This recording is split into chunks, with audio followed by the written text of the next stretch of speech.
I'm a winner, baby. I'll always be a fucking winner. Like, I may have to live like, paycheck to paycheck, doing the grind thing. That's sort of how life is for some people. It's the way it goes. Like, I should have stayed in school and went to college or university and became like a lawyer or something, something tedious like that. But that pays very well, Like something like that, I'd be able to go to like UFC 297 in Toronto, which was like a goal of mine when I found out that it was going to be in Toronto. But, I can't afford it at the moment because, paycheck to paycheck is what it is. That's part of life. Like I may be living the grind, but I'm a fucking winner, baby. It's all about attitude, all about, winning whenever possible. That's how life is. That's how it goes for a winner. That's the way it goes. Like, a long time ago, I had this one loser. He's like, oh man, we have to fight.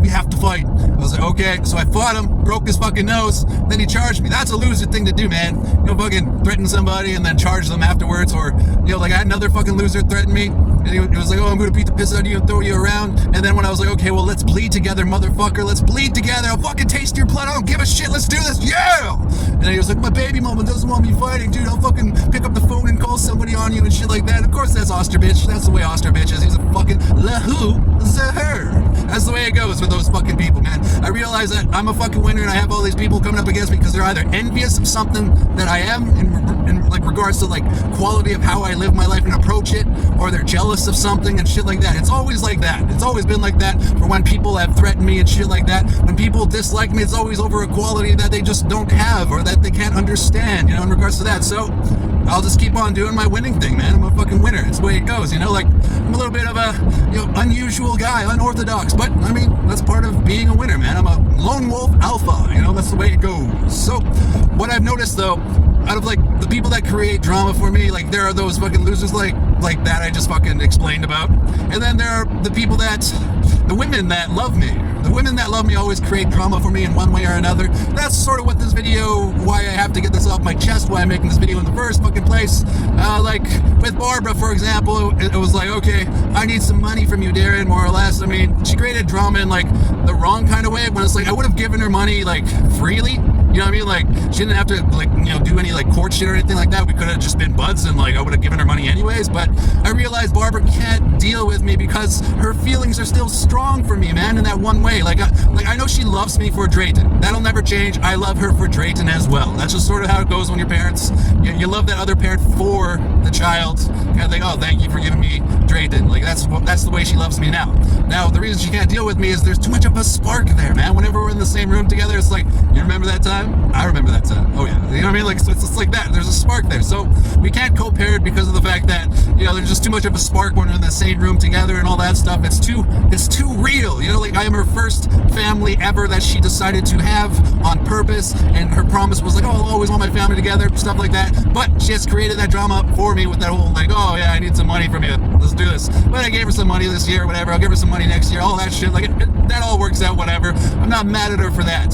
Like, in fact, I'm not even mad at her. Like, I hope that her and who's his name there, like Doug or whatever, I hope they have a good relationship, hope they have a good marriage or whatever the fuck they're doing, shit like that. And like Drayton the other day was asking his great grandmother or whatever, it's like, oh yeah, like, why aren't you married and stuff like that. And it was kind of interesting how Drayton kind of sees it. But you have a family, why aren't you together? It's like stuff like that. I thought it was kind of neat how Drayton was asking that. But like, overall, I love Barbara for Drayton. So in a way, she can create as much drama as she wants for me. And similarly with Roxanne and I were buds, we're co-parents. So I mean, the drama that Roxanne creates for me, it's not really that much drama, like I'll give money to Roxanne whenever I can, and Roxanne and I are friends, like the other day I was making fun of her for that one time we went to the casino. She had pocket kings up against a guy who had pocket aces, and that fucker, he slow rolled her. He's like, oh, should I go all in on this? I wonder, and then bam, he had pocket aces, that motherfucker, and it was like a $400 poker hand or something crazy like that, which is cool. I mean, like Roxanne and I, we have like lots of cool stories like that, and we're buds. Like, I love Roxanne for that. And then as for Sydney, I'll get into why Sydney is creating drama for me in just 1 second. I mean, like, those are like three main women that will always love me for a child in one way or another, is what it is. Now, like, Cheyenne. Now, when it comes to Cheyenne, like, I was actually going to take Cheyenne back again for the 20th time, but I'm getting off a 11-hour shift right now. Like, I'm finally fucking finished my 11-hour shift, and I am like good to go, man. I'm tired out. I am ready to go rest, sleep, and then do it all over again. That's the grind, baby. That's the grind, right? The winter's grind. You gotta keep working. You gotta keep earning what you want from life. That's all there is to it when it comes to the winter's grind. But while I was doing this winter's grind, Cheyenne this whole fucking time was like, oh, you're a fucking dog. I know you're in a hotel with somebody else in Saskatchewan right now. Shit like that. I'm like, I'm just on the road working, lady. Jesus Christ. You know what? You're calling me a dog and shit like that. So it's like, I'm not going to take you back this fucking time. I was totally going to take her back. And then all night she spent the whole fucking night calling me a dog, putting me down, saying that I'm a goof and shit like that. And it's like, fuck you, lady. Like, you're blaming me for your life when it's like, you're in control of you. You know what I mean? Like, you have too much of an ego to fucking go work at like Walmart or something like that, when you can totally go work at Walmart and like commit to those hours and shit like that. And like, you know, you can work for whatever you fucking want from this life. You get one life, you gotta own it. That's the way it is, you know. But like, she has a few issues or whatever it is, what it is. But what is on my mind, man? What is on my mind is the fact that Cheyenne told me, and this is based on like the 300 text messages that Sydney sent Cheyenne after all the fucking like, you know, lies that and shit that Sydney told. Like with Sydney, you know the story. You know the story. Like Sydney, Cheryl, and Mulaney have created the most drama for me out of all the women that have cared about me in one twisted way or another. Like with Cheryl, oh man, the eviction thing, right? Like I'm gonna try not to call any of them names right now. You know, it's almost Christmas. Let's try not to do any name calling right now. But I will say the most evil thing she did to me or something like that. You know what I mean? Like when it comes to Cheryl, the eviction thing in the middle of winter, here's what happened. On December, like, you know, rent was due on December one year, and it was like November like 29th or something like that. And I was like, hey, caretaker, like to the caretaker that she was kind of with at the time, I was like, hey, caretaker, I'll have the rent money on, on, what was it, like December 6th, I get paid from my job at the time, right? And like, I'll have the money ready by then. Like, I'm sorry it's a bit late. And the caretaker was like, hey, Darren, you know, you've been living here for a couple years. You always paid your rent. No worries, man. I got you. And then like a day later, Cheryl like slid an eviction notice. If I don't have the money on December 1st or whatever, I'm gone or whatever. And I was like, really? After I just fucking talked to the caretaker about it, and like she was been lying about me ever since. Like the reason Cheryl evicted me is over lies. Like she lied about evicting me, about reasons to evict me and shit like that, and she still lies to this day about that. But like, what happened when she slid that note under the door? I paid my rent that day. Like I have connections, I have family, I have friends, and like I had to borrow some from family and friends to be like, hey, okay, I'll pay family and friends. I'll pay you back on December 6th, like the way I was going to pay my rent on, like, what I forget, it was like the 5th or the 6th or something that I get paid on.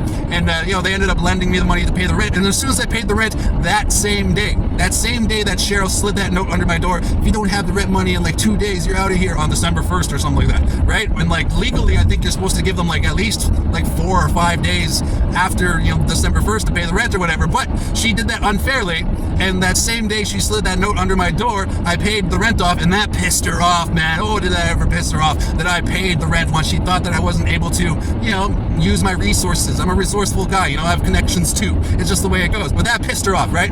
And then for that month, I thought everything was going all right, peachy keen. And then what happened was Cheryl made a blatant lie, a huge blatant lie. She said that I threatened staff, and she said that I threatened people that work there and neighbors and shit like that. When I didn't do anything like that, any of the sort. You know, I love my neighbors, I love the people that work there, and most of the people that I was like good friends with, they all jumped ship when Cheryl started working there. As soon as Cheryl started like being a manager there, that's when everybody was like, you know what, fuck this, I don't want to work with Cheryl or for Cheryl, fuck that, I'm out of here. And like, you know, just people like that, they jump ship as soon as she came into power, like fucking, you know, Nazis in Poland. Okay, that was a bad example, poor taste, my bad, sorry about that. But like, yeah, anyway, so she made this wrongful eviction notice under like complete false pretenses, complete blatant lie, right? And like, I'm like, how does she do this? She's like in her 60s and she's lying like this. Now she's in her 70s or whatever, but like at the time she was in her 60s. I was like, how does she do this? Not like, I mean, she's supposed to know better, you know? She's supposed to be a sweet old lady, not a meanie, you know, in regards to that. Like, and I was always sweet to her too. Like, I was always good to Cheryl.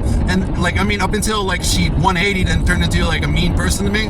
It was like, she was good to me, and then like I started like, you know, being Sydney's boyfriend, and then after we we had a bad breakup because Sydney was cheating. That's when, Cheryl completely 180, and she would harass me in the hallway every fucking day and shit like that. Call me down on my way to work. I'd pass in the hallway and I'd be like, no, I'm not that. And then she'd be like, oh yeah, well, Sydney's with another man right now. I was like, and I'm thinking like, oh yeah, well, Sydney was with more than one man when she was with me. So yeah, I am assuming that Sydney has hoes, like she says, and that she's, being that kind of promiscuous person that she is. That's sort of the way she's always been.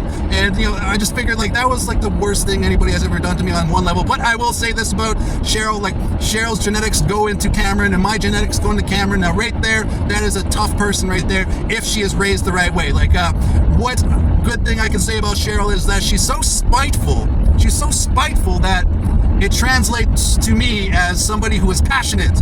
If you're that spiteful, then you must be that passionate on a certain level. And that's how I kind of think about it. Okay, so it's like on a deeper level, like, she has this like huge passion, and, it may not come off that well when she uses it in like terms of like anger and hatred and all that, but like she is a passionate woman, and I respect that about her. And like when it comes to Cameron, I feel so safe with Cheryl watching Cameron and stuff like that. But that was the worst thing that one of the worst things that anybody has ever done to me, and that was from Cheryl. And I was like, somebody who loves Cameron therefore loves me because I'm 50% Cameron, or Cameron is 50% me. You get it. And like same thing, some similarly with Melania as well, to a certain extent. But with Melania, it was mostly like her boyfriend stalking me. Like her boyfriend literally called my work, right? And it's like, oh yeah, is Darren there? And then she was, the person that answered the phone was like, oh yeah, 1 second, I'll go get Darren. And I'm like, who is it? I don't fucking know. Go check it out. And I pick up the phone and it's like, hello, and then click. I'm like, okay, *69, that motherfucker. *69, then I call back, and then it's like, oh, your phone message or whatever, your phone has been like forwarded to a mailbox, and it's like Trevor. And I was like, oh really? I was like, that guy's fucking stalking me at my work now? Like that shit is fucked up, man. Like, and Melania's gonna go up on the fucking stand and lie about me when I only met Melania for like 5 minutes in my life, like the whole way, like 5 minutes the entire time, like she knows nothing about me, man. She's gonna go up on fucking the stand and lie about me. I mean, that's pretty terrible. But like, I feel like they should know better. Like they're older than Sydney is, they're older than I am. They should know better than to lie to get what they want or manipulate the situation to like try to like force what they want or whatever. They shouldn't be lying in the first fucking place, but that's their decision to do that. I'm not in control of them. Only they are in control of themselves, and they're choosing to do that shitty stuff to me, like that wrongful eviction thing, and then like her gonna go up on stand and lie about me or whatever. But I want them to kind of like take this into consideration one day. Hopefully they'll realize this. The way they hold Cameron in their arms, be like, oh, I love you, Cameron, you're amazing. Like, I was a baby once too. Somebody held me in their arms and said, I love you, Darren, you're gonna be somebody great. And, like, I feel pretty good right now. Life's all right. It's paycheck to paycheck. I'm a winner, though. That's the way it goes. Good attitude, all that shit. And, like, that's basically where that story ends with the Melania Cheryl thing. Like, I want them to realize that I'm a human being, too. Like, they'll never really see me as a human being. And that those, like, those sociopathic kind of things kind of, like, translate towards Sydney. And Sydney's probably going to teach Cameron that, whether knowingly or unknowingly as well. But like, what the worst thing that Sydney did, which was lie to the police about me and like make a false statement. And then after she made this false statement and those false charges, we had sex anyway. And that's when Sydney stole my fucking phone. Like she stole my phone. It was like a 300 gigabyte LG phone that I bought brand new that very same week. And she stole it. She fucking stole my phone. And I gave my lawyer the fucking box for the phone and all that stuff. And be like, you can fucking trace it right there. I bet you she fucking still has it. Or like she gave it to like one of her friends or something like that, because she fucking literally stole my phone and all that shit. But the worst thing that Sydney ever did was frame me for catching her cheating. And I'm trying not to call her names. It's so fucking easy to call somebody who cheats names. Like, think of a couple names that you would call somebody if they cheated on you with your daughter under the same roof as them. Think about a couple of those names, right? Like, it's so easy to want to peel off a couple of those names. But, in the spirit of, it being December, Christmas right around the corner and stuff like that, I'll cut to the chase. So Cheyenne said that Sydney texted her like, oh, Darren's not the father. Darren's not the father. Like, here's what I gotta say in regards to that. I'm not contacting anybody if it comes out like if I say you, it's I'm talking to the fucking camera. I mean, like, Sydney, Cheryl, Melanie shouldn't be fucking watching this video in the first fucking place. In regards to, like, just leave me alone. Just leave me the fuck alone. You know what I mean? Like, that was the problem in the first place, that Sydney kept coming back to me all those fucking times. And that one time, Sydney texted me like 300 fucking text messages, and then I took her back. Shit like that. Like, Sydney kept coming back to me. She wanted to be with me because I have a winning quality that she fell in love with me in the first place over, and all that shit, right? That's the way it goes. But so Cheyenne said that Sydney texted her that I'm not the dad, right? Which totally fucks with my head. Like, that's the main reason for this video. I wanted to get those feelings off of my chest in regards to that. Like, if Cameron is not my DNA, then like everybody can just fuck off and leave me alone in regards to that. You know what I mean? Like, if Cameron is literally not my DNA, if she's not my flesh and blood, then everybody that is involved in this whole fucking thing where they're all trying to fucking come against me, lie about me and shit like that, they can all just fuck off, leave me alone. Like, if that's the truth, if the truth is that Cameron is not my baby girl, then everybody in regards to, Cameron and all that, like, they can all just fuck off, leave me alone. There's nothing more to it than that. Just leave me alone, fucking leave me the fuck alone if Cameron's not my DNA. Now, if Cameron is my DNA, then she'll always be my baby girl. She will always be my baby girl if Cameron is my DNA. So, like, I just have to put that out there, man. Like, Cameron will always be my DNA if she's my DNA, and she'll always be my baby girl if she's my DNA. So it's like, don't ever try to be like, oh, that's not your baby girl, when she is my baby girl if that's my DNA. That's my baby girl, and I will fucking fight to hell for her. You know what I mean? Like, obviously I won't hurt the mother or like, anybody related to her or anything like that, but I mean, what I mean is, like, if anybody ever hurts my baby girl, I'm gonna take the law into my own fucking hands and do some vigilante crazy shit. But like, in regards to like, being the father of Cameron, if I am the father for real, then like, I'm always here for her. And in the long run, she's going to understand that I've always been here for her. And just the way things worked out with her mother lying and fucking creating a false statement. And then after she created this false statement, she fucking contacted me so many fucking times being like, oh, it's supposed to be us having children. Oh, it's supposed to be us having children. Which, I mean, what is that? Entrapment? Like, just fuck off with all that shit already. Just leave me alone. Like, Sydney was the one fucking contacting me saying that, like, we're supposed to have more children. Shit like that. Why don't you guys just leave me alone because, hey, Sydney was doing that? Like, I don't understand it. What, like, is that entrapment? Does that even exist? I don't know, like, what the fuck, man? That's fucked up, man. It's the weirdest thing ever. But like, what has me stirred up though is like, Cheyenne being like, oh, that's why Sydney framed you, is because Cameron isn't yours, and she framed you because Cameron isn't yours. And I'm like, that would make perfect sense. That would make a lot of fucking sense why Sydney would frame me in the first place. Is I catch her cheating, and then it turns out I'm not like Cameron's real dad or something like that, and then she frames me to hide like the biggest lie she ever told, which would be that like I'm the father of Cameron, which would be like that would be like the biggest lie, right? I mean, like, right now, the second, if I'm not the dad, for example, that would be her biggest lie ever.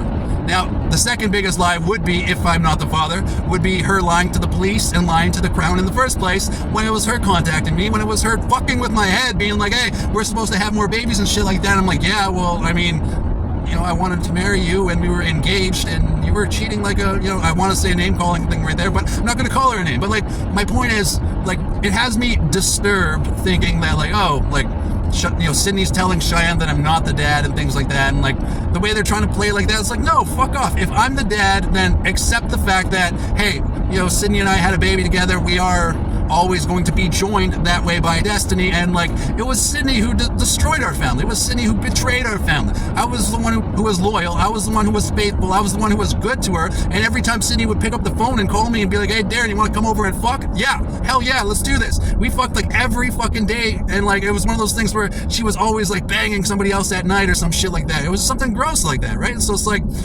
just the way that like these people that they love me in one way or another, like the way like Barb loves me, Roxanne loves me, Sydney loves me, Cheyenne loves me. It's just like the way that they fuck with my head, man. They fuck with my head all the fucking time. And like, right now, like, Cheyenne did get under my skin with that shit, man. As soon as Cheyenne said that, Sydney said that I wasn't like Cameron's dad or something like that. Like, that fucks with my head. Like, I don't need that kind of shit in my life. Like, I'm not gonna take Cheyenne back now, because like I was considering taking Cheyenne back, and all night while I was working, Cheyenne has been like putting me down, calling me a dog, saying I'm fucking around when I was on the road driving customers and clients and like people who are rich, and like, just like I was living my life, trying to take care of myself, pay the bills, things like that, right?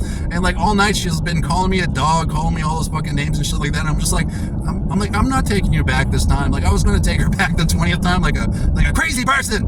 But like, when it comes to like that Cheyenne and I, like that's gotta be over now. It's gotta be fucking over. I mean, like, you don't mess with my head like this, man. You don't be like, oh yeah, like Cameron's not your daughter and shit like that. It's like, if she's not my daughter, then I will bow out gracefully forever. Like I'm already bowing out of like, kind of being there for her childhood because of Sydney's lies, right? Like, I want to buy Cameron and Sydney a Christmas present right now. Like, I want to. I totally want to. I want to go out to, like, Superstore and spend like $100 on a doll house that I give Cameron, and like literally give that to her myself and be like, here you go, my baby girl, have some fun. And like, with like Sydney or something, I want to be like, here's a $50 scratch ticket. If you win 10 grand, you're splitting it with me.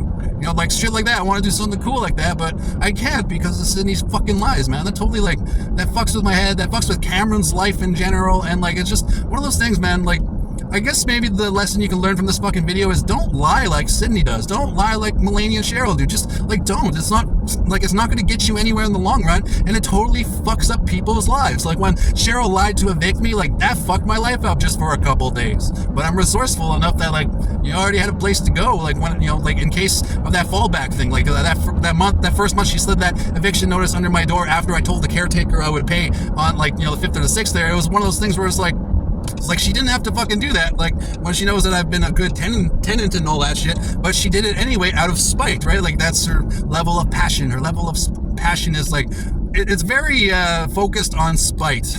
I've noticed. But, like, as for that goes, like, like, I've always been good to them, and they've always, like, lied about me and shit like that, and they're still lying about me to this day. Like, right now, like, Sydney's saying that, like, my dad touched me or some shit like that. Well, no, that never happened. My dad was always solid. He's always been a good guy. The reason Sydney does that, though, is because her dad raped her, is what Sydney told me. Sydney told me her dad raped her when she was like 13 or some shit like that. Right now, like, if Sydney's dad actually did do that, no wonder Sydney's all fucked in the head.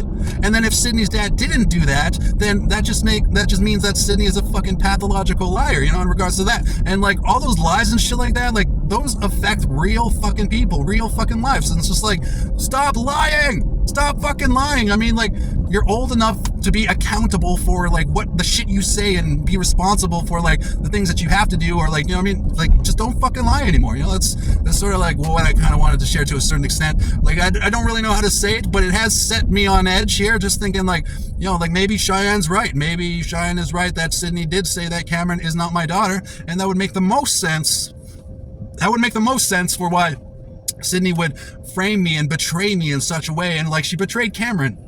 If Cameron is my DNA, then she betrayed Cameron wholeheartedly. Like a psychopath thing to do was for her to lie to the cops about me and make a false statement in the first place. And then the sociopath thing to do would be, like, not giving a shit about other people's feelings and not having feelings for the fact that you're out there fucking lying about me in the first place. So it's like, she doesn't have to do that psychopath thing. She doesn't have to do that sociopath thing when it's like, if I'm Cameron, then I am your family, and I hope that you have the best fucking life possible. Like, that's sort of how it is. Like, with all my baby mamas, I hope that all of my baby mamas have the best fucking life possible. And that's, that's another reason I'm alive in the first fucking place, is to be here for my baby mamas when they need me, or like, shit like that. Like, and it just, like, it grinds my gears. It grinds my fucking gears that these women that love me, they fucking create so much drama for me in one way or another. And I know they love me for the children that I give them, or in Cheyenne's case, like, I know she loves me for the comforts that I gave her while she was, like, living with me, and like, all nice, warm, and toasty, watching Netflix and shit at my place, and like, while I was working and she didn't have to work or anything like that. Like, I know that shit, but it's like, what I mean? Like,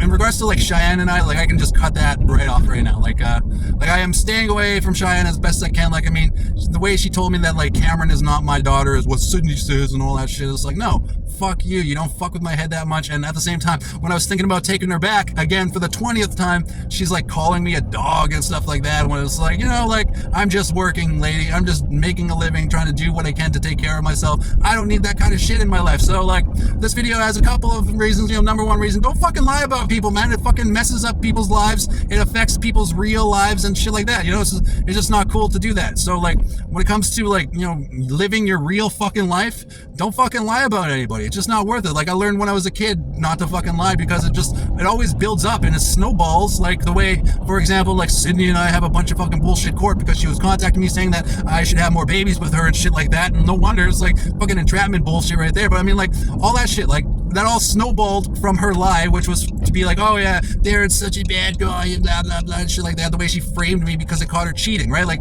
if it weren't for the fact that she framed me when I caught her cheating, like, we could be buds right now, and then her and Cameron would be getting a nice big Christmas present from yours truly to them, like, shit like that. So, I mean, their lies have affected Cameron's real quality of life in one way or another. Like, I'm here to make Cameron's life, like, as best as I can. Like, I'm her dad, if I'm her DNA.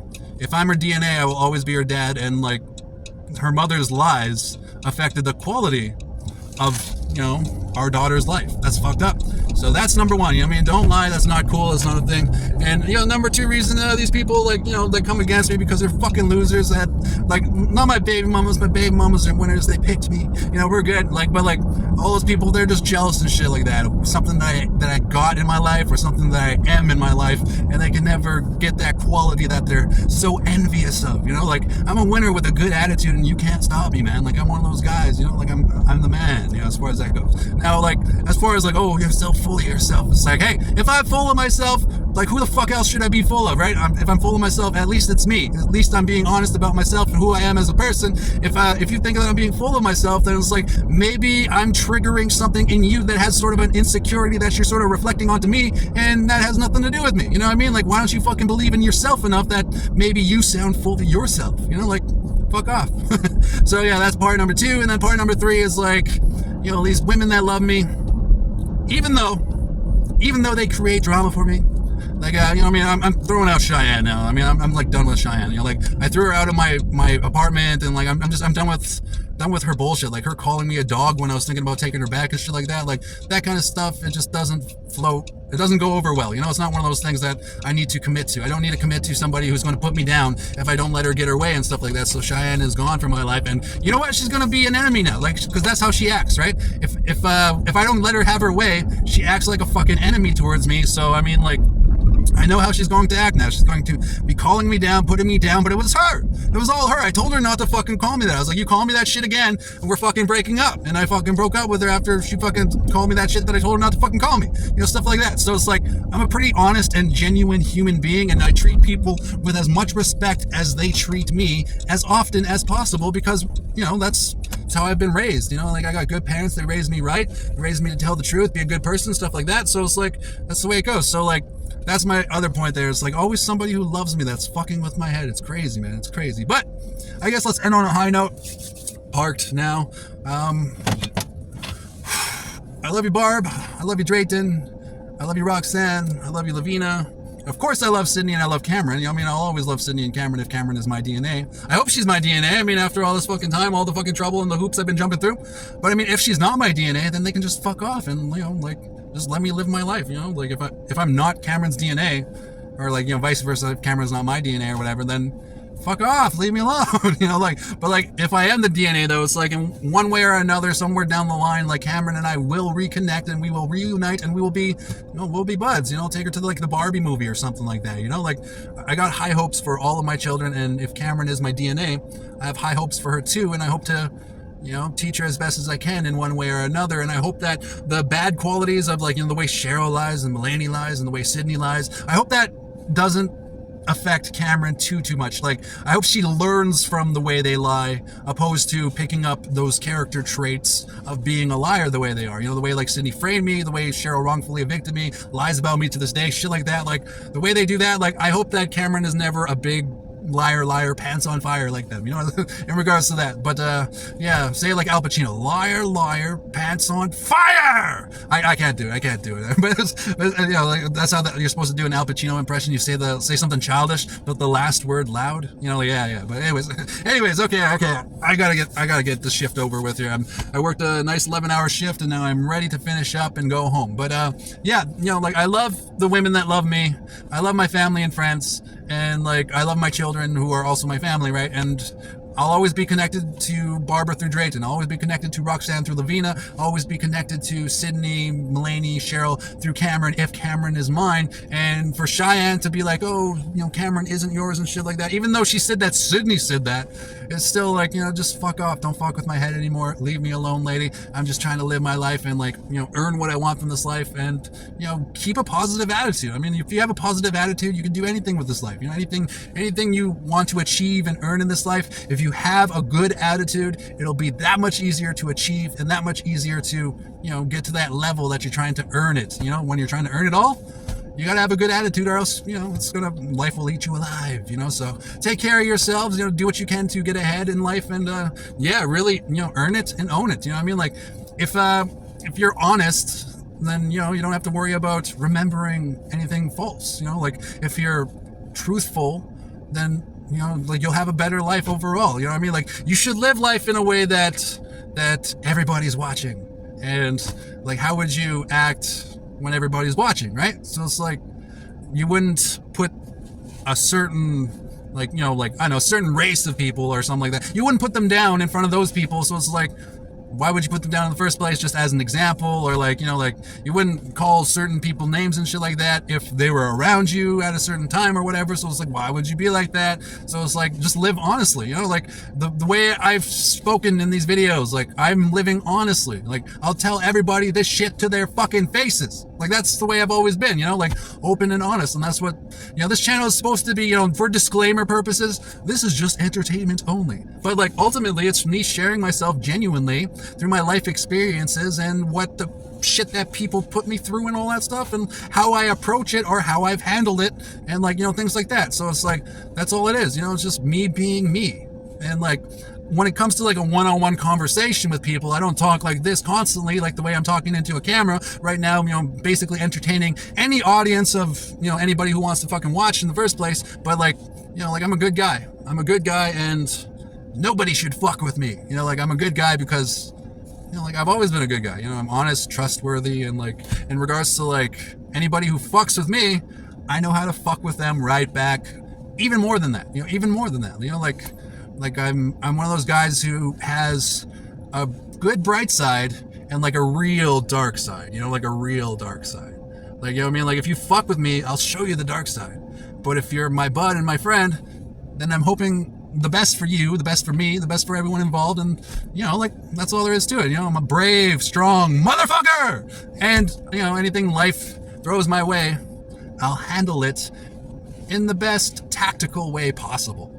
Like, that's who I am. That's who I've always been, you know, like I've been thoughtful, I've been respectful, and anybody who disrespects me, I disrespect them back. But overall, at first, I am respectful towards you. I'm respectful towards anybody who is respectful towards me.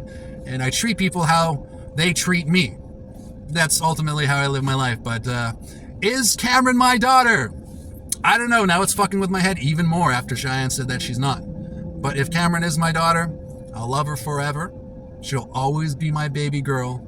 And God, I wish I could send her a Christmas present this year. But, you know, that's the way their mom's lives kind of go. And I say moms because, you know, if it weren't for, you know, Sydney and, you know, being born by Mulaney and then Mulaney being born by Cheryl, I say moms like that because it's like those particular three who really have it out, you know, out for me.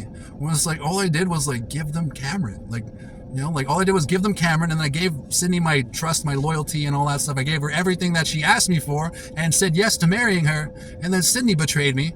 And then ever since then, they've been lying about me and shit like that. But like, I don't know, man, let's end this on a high note. All the stuff that they try to put me through, if Cameron is my true DNA, my true daughter, then it's all worth it. Just like everything that, you know, Barb or Roxanne has put me through for our children, all fucking worth it. So I love my babies enough to endure anything that their mothers create for me in regards to drama. And as for Cheyenne, goodbye, Cheyenne. Like, I don't need your drama in my life anymore. You know, like I was trying to work a shift here and you're freaking calling me down while I'm trying to work a shift. So nah, no more of that. Bye-bye. So thank you for listening anyway. Hope, you know, somehow, you know, opened your eyes to don't be a fucking liar. And at the same time, you know, like if Cameron is mine, I'm always here for her and stuff like that. And like, you know, from afar, you know, like Batman watching over Gotham. No, I know. But anyways, thank you for listening, everybody. Have a great day. Cheers. Love. Respect.